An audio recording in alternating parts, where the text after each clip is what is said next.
مساء الخير وأهلا بكم إلى حلقة جديدة من واشنطن أونلاين. تدفع حكومة دمشق وكذلك روسيا وإيران بالمزيد من القوات التابعة لها إلى الشمال السوري، وتحديدا المناطق التي تهدد تركيا بغزوها، وهي مناطق خاضعة في غالبيتها لسيطرة الإدارة الذاتية وقوات سوريا الديمقراطية. المواقف العلنية لهذه الدول هي الرفض القاطع لأي غزو أو تحرك عسكري تركي في الشمال السوري، ولكن ما الذي سيدور في اللقاء المرتقب في طهران بين زعماء روسيا وإيران وتركيا، وكيف ستأتي المواقف النهائية لهذه القمة المرتقبة؟ نعرف أيضا أن هناك الكثير من التضييق مؤخرا على المعابر الحدودية في شمال غرب سوريا، وتضييق معهود أصلا موجود من السابق على المعبر الحدودي الوحيد وغير الرسمي الذي يربط شمال شرق سوريا مع العالم الخارجي. فمتى تنتهي أزمة المعابر؟ ومتى يلتفت المجتمع الدولي للمشكلات الإنسانية ومشكلات الأمن الغذائي التي تطرحها مشكلة إغلاق المعابر في الشمال السوري مع دول الجوار؟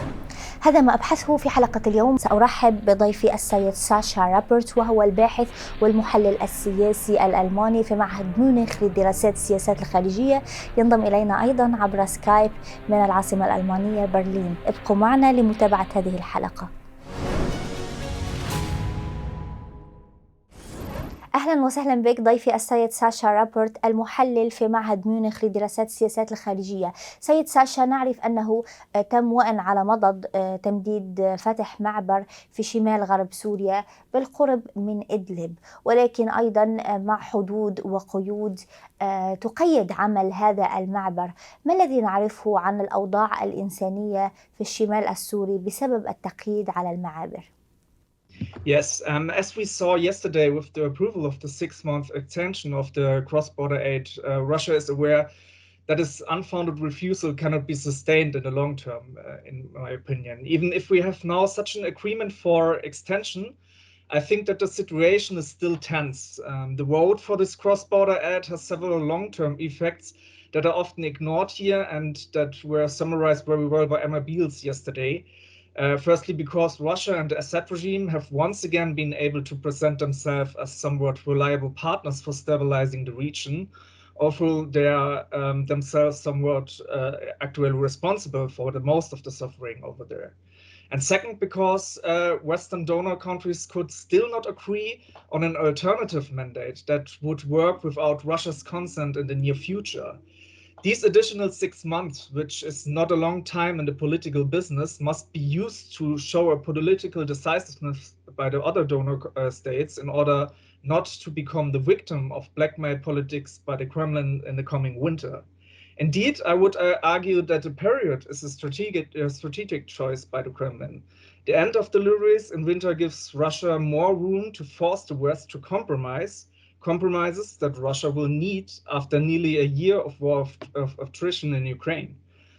But the donor countries should learn that they are able to act even if Russia is keeping up its politics of blackmailing. As the Syrian Association for Citizens and Dignity has shown very extensively, Russia's veto could be ignored if the donor countries have the will to cooperate in order to maintain the aid deliveries. The logistical structures for these deliveries are already in place and actually only need to be authorized in their further function. And yeah, the legal basis for this operation exists without doubt, not only because there's a sufficient evidence of how Damascus manipulates humanitarian deliveries to enhance its claims for state-centric sovereignty, but how it has turned these deliveries into a weapon in the war against its opponents. The delivery of humanitarian aid cannot be interpreted as an illegitimate intervention against a sovereign state. This right of retention can be invoked temporarily, yes, but only if there are drifting reasons of military necessity. Russia cannot provide these reasons at the moment.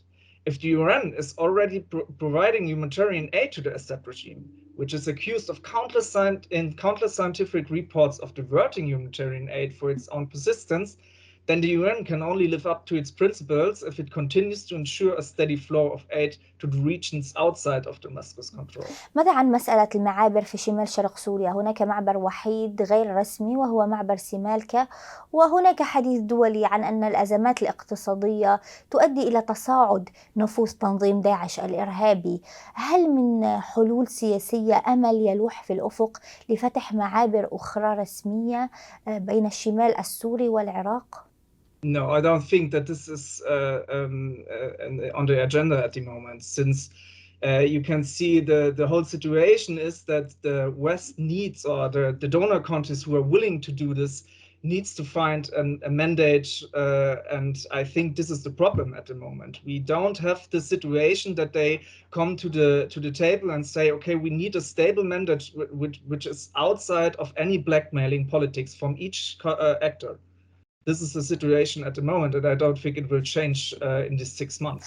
نعم، أعلنت واشنطن قبل أشهر عن استثناء مناطق الإدارة الذاتية لشمال شرق سوريا من عقوبات قيصر المطبقة أساسا على النظام السوري، ولكن سرعان ما بدأت التهديدات التركية بعد أيام قليلة من الإعلان عن هذه الاستثناءات، وبدأت محاولات تركيا لزعزعة الاستقرار من جديد في الشمال السوري، وهي محاولات باعتراف وزارة الدفاع الأمريكية أيضا يستفيد منها تنظيم داعش الإرهابي في ظل عدم اليقين من مستقبل المنطقة الأمني. هل من الممكن الاستفادة أصلا من هذه الاستثناءات اقتصاديا؟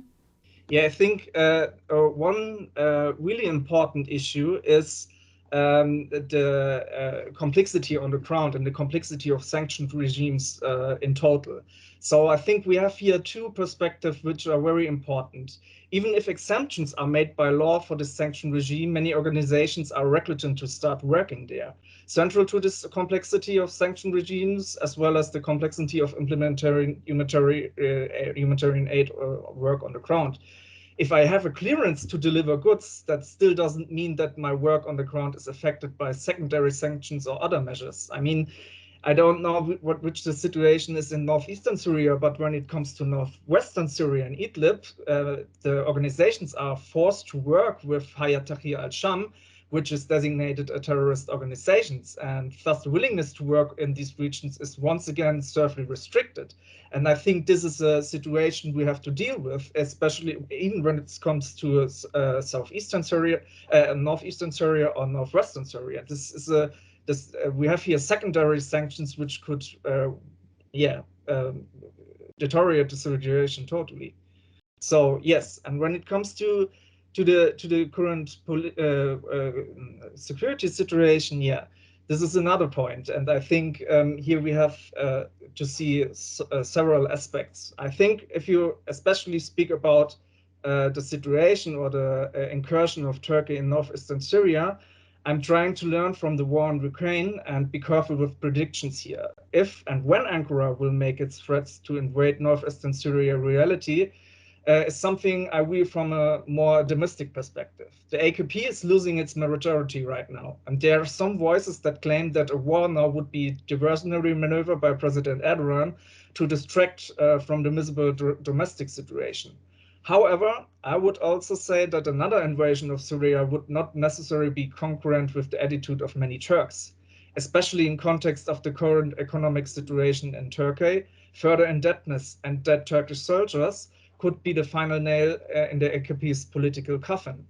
And however, I would also add, when it comes to the politics in Turkey and its impact on further suffering of Syrian civilians, we should not limit our view to the AKP alone. If we follow the discourse of the opposition parties from GHT to E-Party, these parties are willing to re-establish diplomatic relations with the Assad regime and thus drive out Syrian refugees out of the country.